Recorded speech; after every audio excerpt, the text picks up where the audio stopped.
Pessoal, bom dia então, sejam bem-vindos aí mais essa aula de laboratório de análise de sistemas lineares. E conforme solicitado na última aula, né, então hoje seria uma aula para plantão de dúvida, mas devido ao gerenciamento aí, né, do número de atividades que vocês estavam para a semana passada, e se eu não me engano nessa semana, foi-me solicitado aí por G1 aqui que eu fizesse a troca, deixasse as duas próximas aulas agora para dúvidas e entrasse nessa aula de hoje com a prática 6, que seria equivalente à nossa última prática aí do semestre. Pessoal, antes de partir para o guia de prática 6, que é de hoje, só dar uma informação. Os códigos, gente, que são os dois vídeos tutoriais ao qual eu tenho que estar divulgando aí para implementação da prática 5, eles já estão prontos. Eu gravo esses vídeos hoje e vocês terão todo o material disponível hoje, tá? Então, eu não vou atrasar mais não. Eu terminei de fazer o código. Eu iria até falar de a inclusão do delay, mas a gente precisa, eu acho que vocês vão flutuar muito se eu fizer só a apresentação do código aqui. Então, eu vou deixar isso realmente pro tutorial, que lá eu consigo colocar um material suplementar, fazer uns slides pro vídeo, no caso ali com um diagrama de bloco, que vai facilitar a interpretação, o entendimento de vocês em relação ao problema que está sendo programado, a malha de controle aí no caso, certo? Bom, a prática de hoje, prática 6, deixa eu abrir aqui, ela trata sobre a análise das características de malhas fechadas. Está diretamente relacionada com o capítulo 4 do livro do Dorff, tá? Em que você faz aquela análise do sinal do erro, tá? Em termos de função de transferência. Você faz a análise da sensibilidade do sistema à variação de parâmetros e você faz a análise também da sensibilidade em relação à capacidade, né, do sistema de estar rejeitando ali perturbação. Eu não tratei com vocês e nem vou tratar nesse semestre, a questão da atenuação, né, do efeito do ruído de medição. A questão do ruído de medição a gente deixa para fazer essa análise lá em laboratório de teoria de controle no próximo semestre. Porque lá a gente já começa a trabalhar com sistemas ruidosos desde o início do período. Nesse em análise agora eu estou trabalhando somente com sistemas sem ruído. Então, essa questão de atenuação do ruído aí, né, que a gente pode fazer, pensar no controlador também, ou nessa associação da malha aberta, que seria o produto entre a função de transferência do controlador mais a função de transferência da planta, de forma que você projete o controlador ali para ele estar atenuando também um pouco esse efeito do ruído. Isso fica para o próximo semestre. Bom, então, em função disso, tá?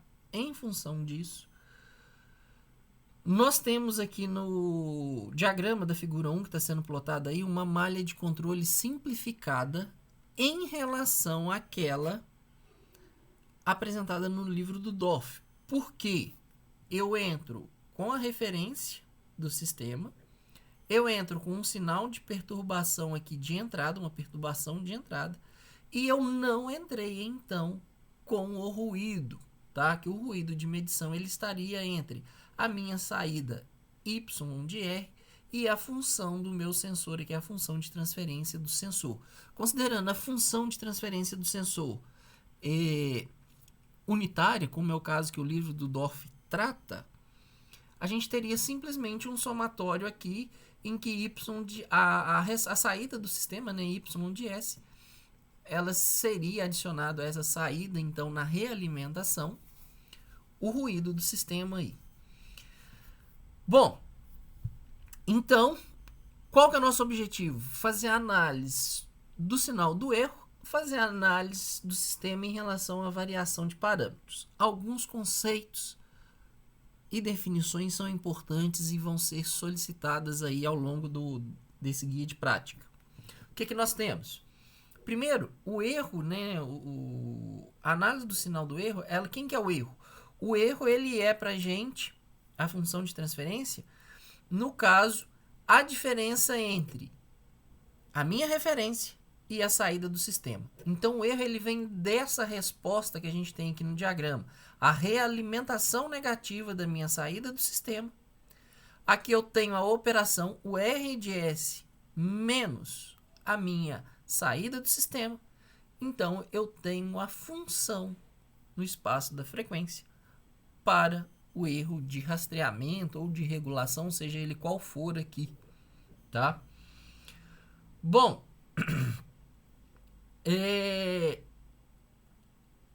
essa operação aqui, né, essa equação 1, ela pode ser escrita em função dessa malha de controle apresentada, desse diagrama de bloco apresentado na figura 1, que como está lá, sim, de forma simplificada em relação ao livro do Dorff, nós temos uma parte relacionada ao erro realmente de referência, o quanto meu sistema, o meu controlador ali está errando, meu sistema está errando em relação ao ponto de operação desejado, mais um termo que é causado, né, oriundo ali da perturbação na entrada do sistema.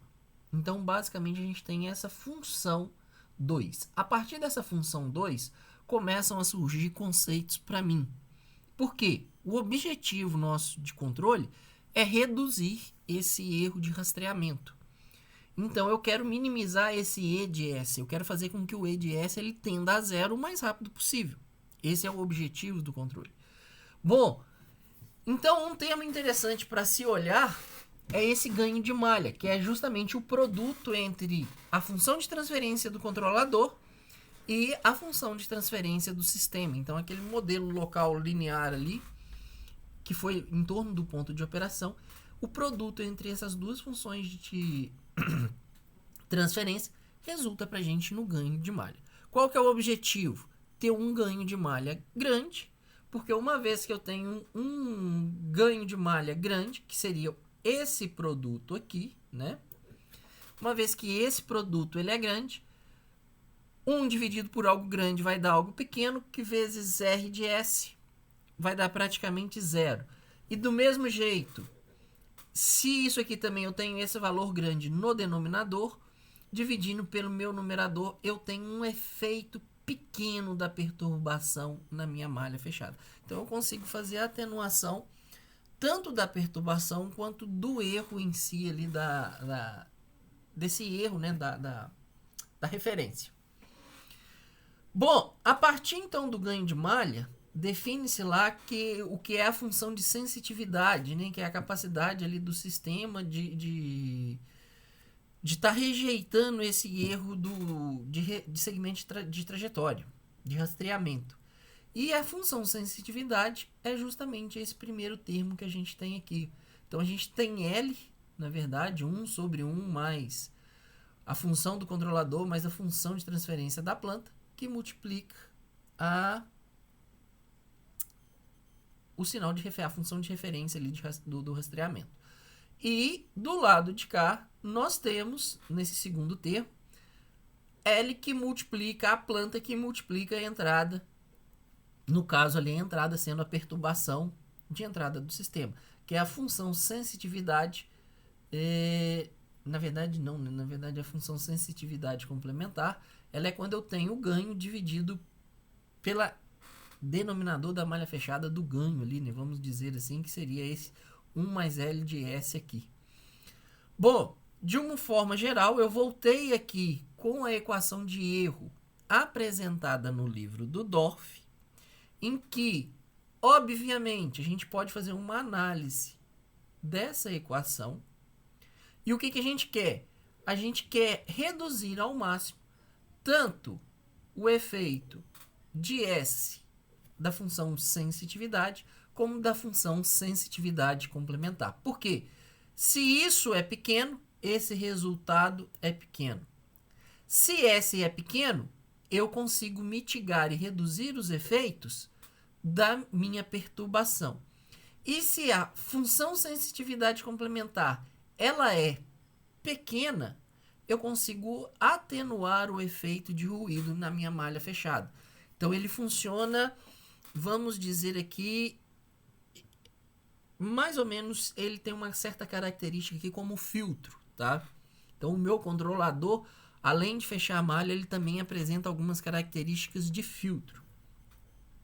Contudo, a gente não pode esquecer que você, como engenheiro de controle, que está projetando uma malha fechada, você pode melhorar o desempenho do sistema, contudo, isso terá custo. Então, obrigatoriamente terá custo. Então, sempre exigirá, você terá aí uma relação de compromisso.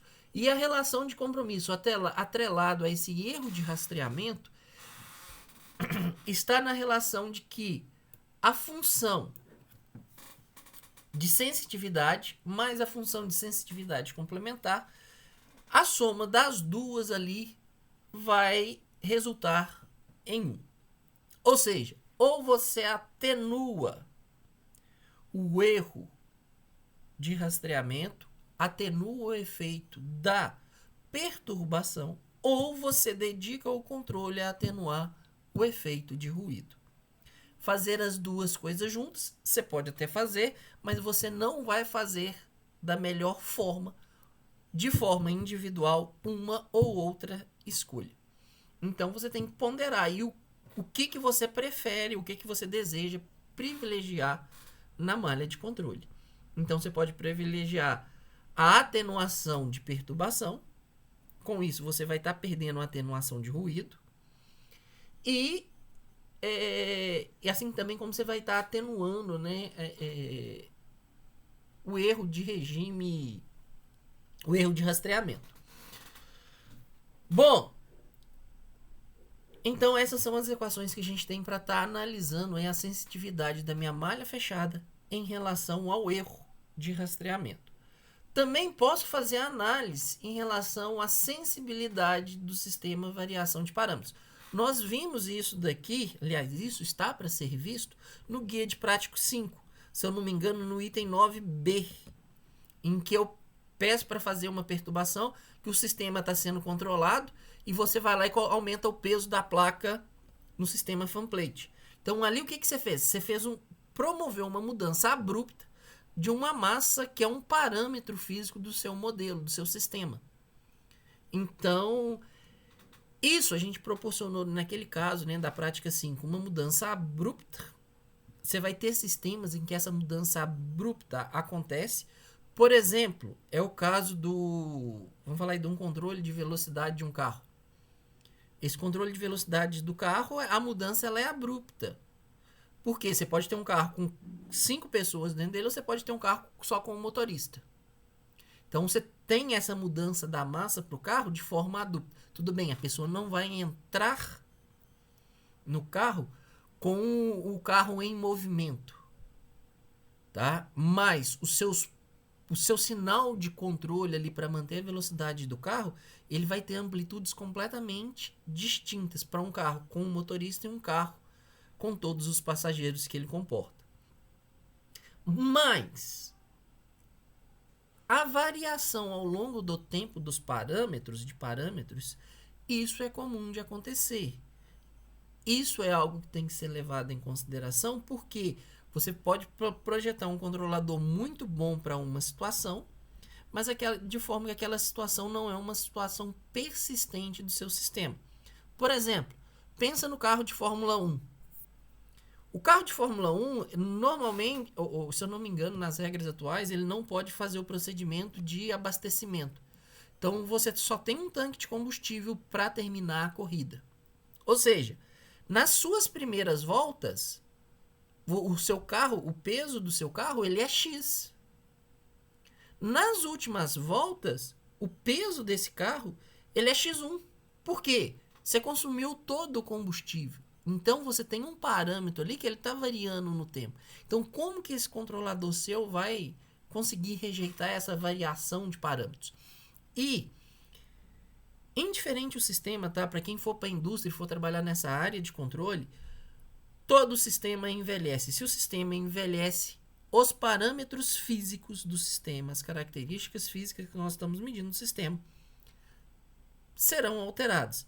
Essa alteração pode favorecer sua malha de controle ou pode prejudicar sua malha de controle, dependendo de como os parâmetros estão mudando e como isso está afetando a sua malha de controle em si, tá? Um exemplo fácil, gente, de ver isso, aí, até no exemplo que a gente está trabalhando na fanplate, é simplesmente a lubrificação do rolamento em que a placa gira.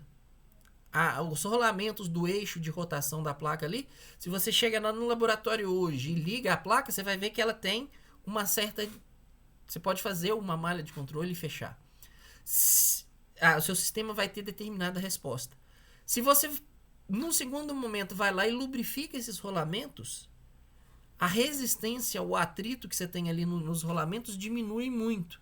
Então a resposta da planta, a planta fica muito mais sensível a uma variação do fluxo de ar.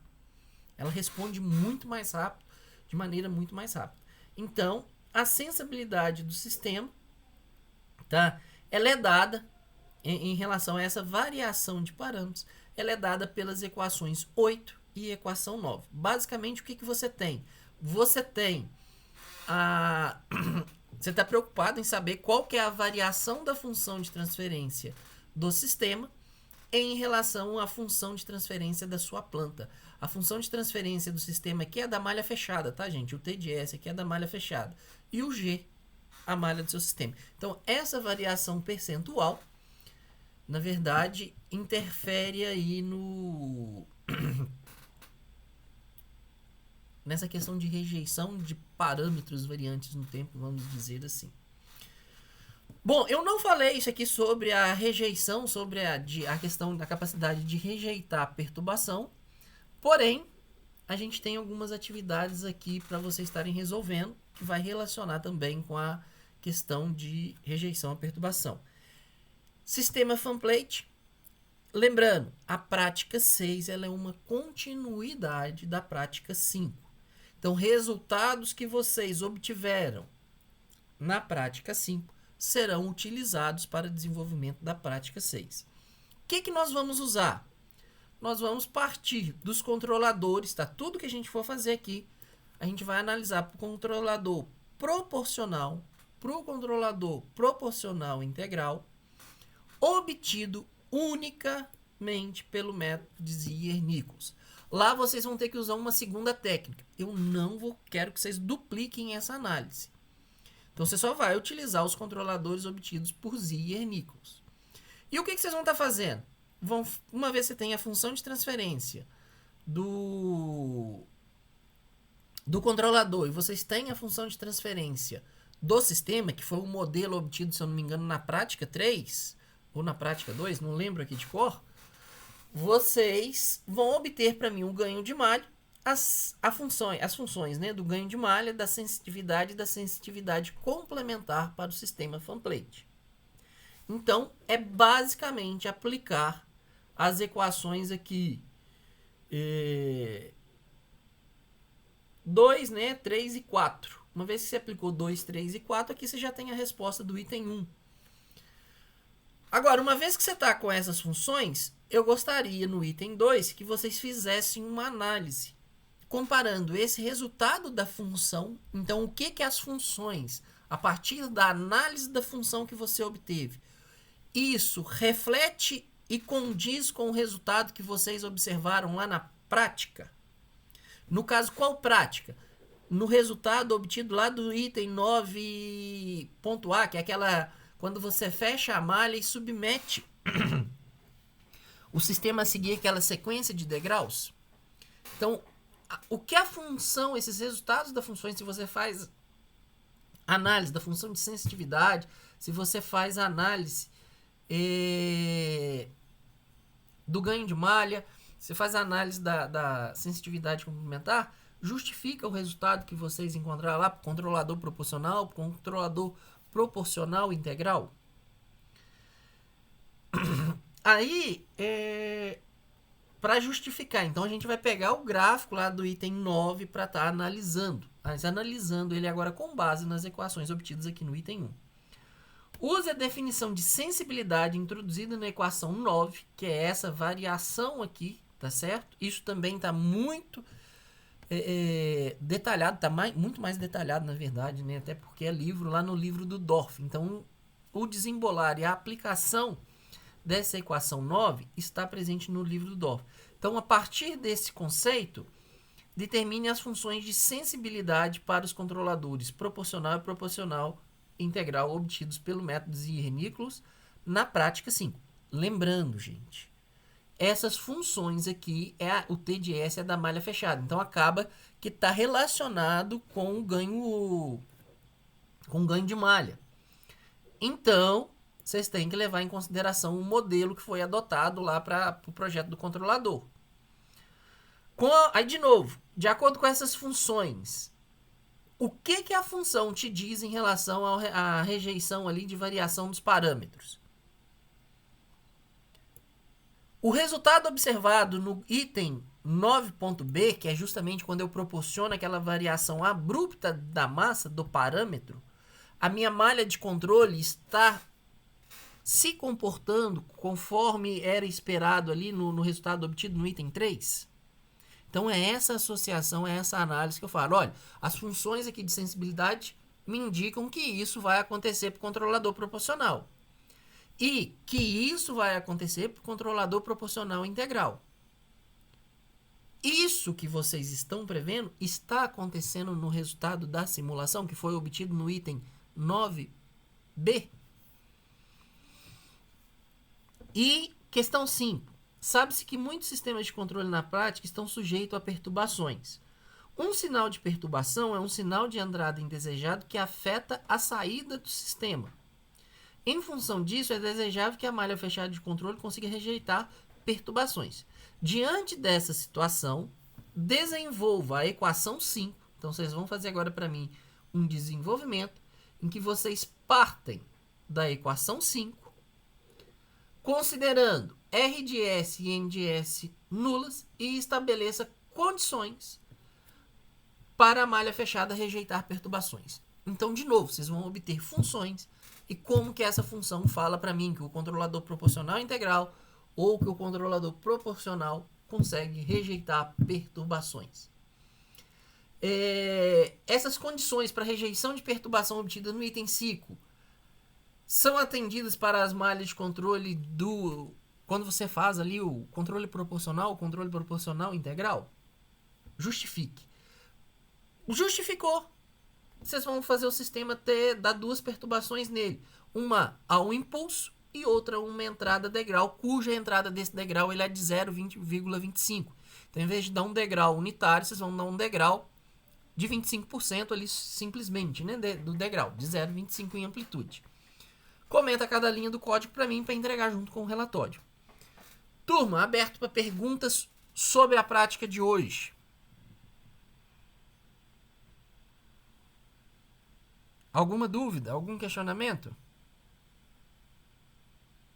Não, tá tranquilo. Beleza, então. Obrigado.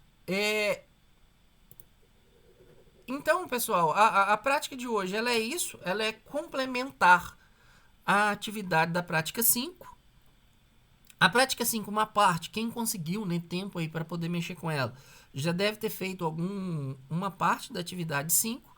O que está faltando é a parte da programação. Basicamente, o que eu vou estar explicando é isso aqui, inclusão do atraso, tá? O que vocês têm que olhar? Aqui, essa resposta de um sistema de segunda ordem, tá? Eu estava procurando um sistema de segunda ordem. Qual o sistema de segunda ordem que eu olhei aqui? Eu olhei um sistema de tanques acoplados. Então, o que eu fiz? O meu sistema estava numa condição inicial aqui 10 e 20, que já tinha um pouco de água nesse sistema. Levei ele para minhas referências, que seria 30 e 40, vamos considerar aqui 45, só para facilitar. Uma vez que ele chegou no meu ponto de referência, que era meu ponto de operação, eu dei um degrau. Aqui está o meu sistema sem atraso algum. Ok? Então, imediatamente, a partir do momento em que eu dou o degrau aqui em 4 mil segundos, o meu sistema começa a responder. Se eu vim aqui e der um zoom, dei aqui em 4.000 segundos, amplifiquei esse negócio, meu sinal já começou a responder. Então começa a ter uma variação na altura da coluna de líquido. Já quando eu faço a inclusão do atraso, tá? O que vai acontecer para mim? A parte inicial não interessa, tá? Porque as condições iniciais que eu utilizei que é diferente. Então, esqueçam essas 2.000, os 3.000 segundos iniciais aqui. Esses 3.000 iniciais, os sistemas estão em condições diferentes. E é uma parte que não me interessa analisar, porque é uma parte em que eu estou tirando o meu tanque vazio e estou levando esse tanque para o ponto de operação. Então, os 3.000 segundos, eu não tenho que gastar análise para esses dados aí. Isso aqui, por enquanto, só me diz que o tanque está enchendo. Tá? Bom, então quando eu olho aqui em 4.000 segundos, o que eu observo agora? Que há uma diferença. O degrau foi dado em 4.000 segundos. A linha azul é o sistema sem atraso. A linha vermelha é o sistema com atraso. O que a gente pode ver? Que o sistema começou a demorar, né? Ele demora, na verdade, a responder a essa entrada degrau. Por que ele demora? Porque ele tem um atraso. Vou chamar a atenção de vocês aqui para uma coisa. O sistema, olhando esse gráfico aqui, deixa eu só melhorar esse zoom, por favor.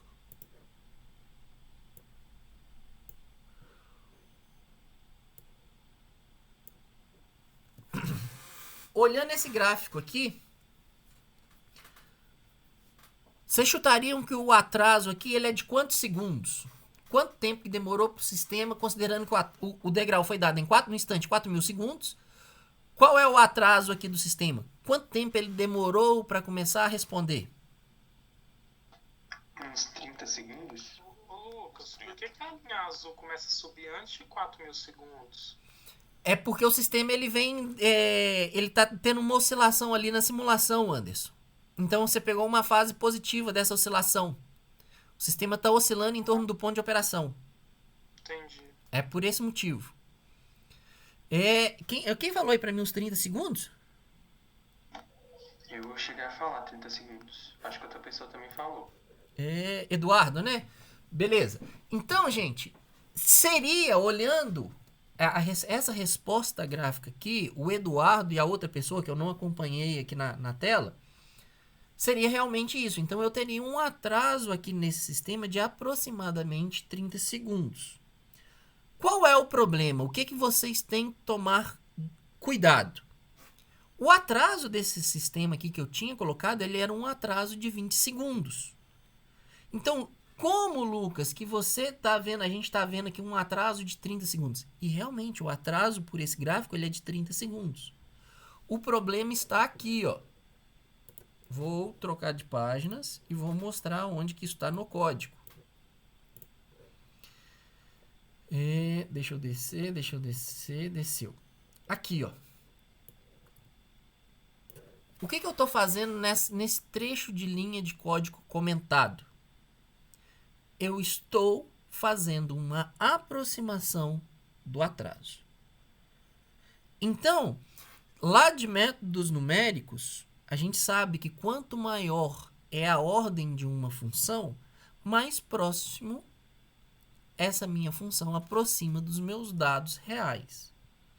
Certo? Assim sendo, eu fiz uma aproximação para uma função de transferência de ordem 5, de quinta ordem. E eu tive aquela resposta. Por quê? Eu tentei aproximar um sistema com atraso de 20 segundos por uma função de transferência de quinta ordem. Se eu venho aqui e mudo essa ordem aqui para... Vamos colocar aqui 10 segundos. De ordem 10, na verdade. Eu estou alterando a ordem aqui da função, a ordem do atraso. Deixa eu simular aqui novamente. Só aguardar um minuto. Figura 1, figura 2. A figura 1 é a mesma. A figura 2. Vamos dar o zoom lá de novo. Bom, dei a figura lá de novo. Essa minha aproximação já começou a subir um pouquinho antes. Ela já foi parar ali entre 20 e 20. Deve ter ido aqui para uns 28, 27 segundos. Ok? Então, quanto maior eu deixo essa ordem do sistema, mais próximo ele fica do real. Lembrando que o real que eu tenho aqui seria o quê? 20 segundos. Tá? Então, é uma aproximação. Por isso que a minha resposta aqui nessa resposta gráfica, ela não será 100% o que eu gostaria que ela ficasse. Por quê? Eu estou aproximando um comportamento real por uma função. Se eu colocar ordens mais elevadas, vou melhorar a minha aproximação? Vou. Mas qual é o problema disso? Custo computacional. Eu começo a ficar com funções de ordem muito elevada e começo a ter problemas aqui tanto de erros numéricos, quanto também a criação de polos e zeros nesse meu sistema, que começam a afetar a dinâmica real do sistema, tá? Então é aí por isso que eu peço aquela questão para vocês avaliarem a função de ordem 1, função de ordem 3, função de ordem 5, função de ordem 9, que até o Nathan questionou porque que era um... Eu estava escolhendo só ordens ímpares, né? Mas é justamente para dar esse espaço para que vocês possam tentar perceber essa avaliação aqui. Sim, Anderson. Ô, Lucas, não tem como simular o atraso puro mesmo, não, sem ser com gambiarra? Porque assim, eu sei que a gente pode dar um offset no vetor e aplicar o atraso, mas não tem nenhum outro jeito de simular, não, esse atraso? O Anderson tem, mas a gente vai deixar isso para laboratório de controle, que seria você entrar com um atraso na equação diferencial. Então, o seu atraso ele não entra numa função de transferência, mas o seu atraso ele entra também lá na equação diferencial. Então, quando você programa a equação diferencial sua, vamos pensar aí, no caso da fanplate, a equação sua diferencial ela é de ordem 2, não é isso? Quando você entra com atraso, você aumenta a ordem da equação diferencial para a inclusão do atraso lá na equação diferencial. Então, você faz isso de uma outra maneira que não seja essa aproximação. Mas nós só vamos trabalhar com isso lá em laboratório de controle semestre que vem. Para esse momento, essa simulação, essa aproximação que é suficiente para o que a gente quer avaliar. Entendi. Não, beleza. Beleza? Mas tem um outro modo de implementar isso, que aí a gente deixa isso lá pro semestre que vem. Ok? Ok.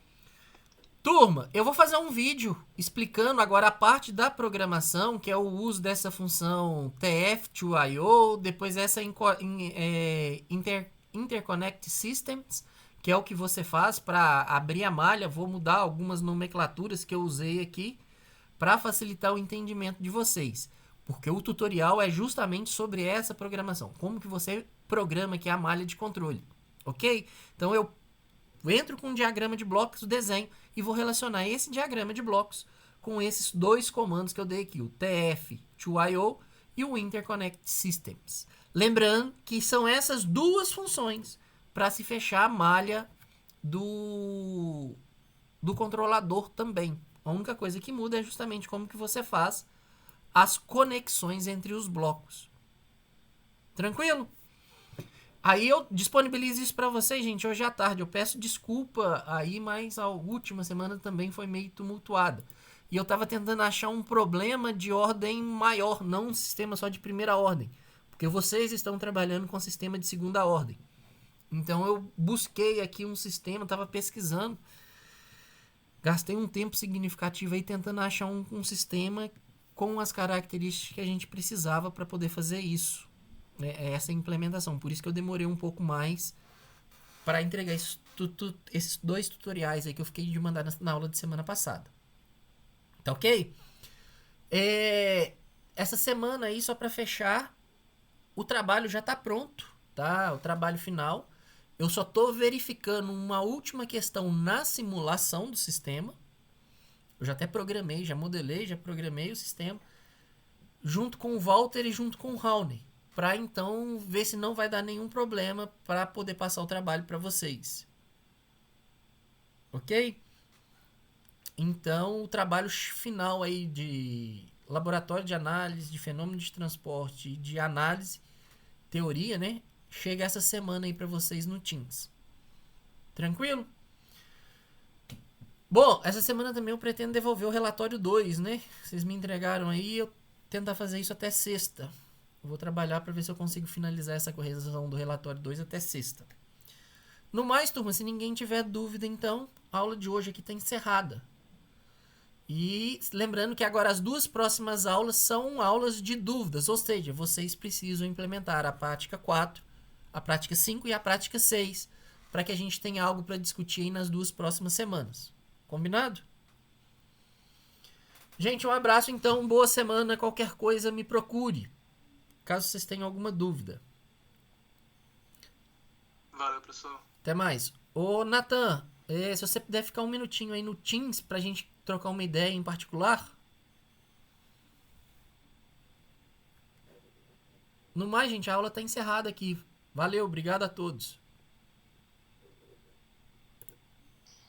Valeu, Lucas. Obrigado. Até mais.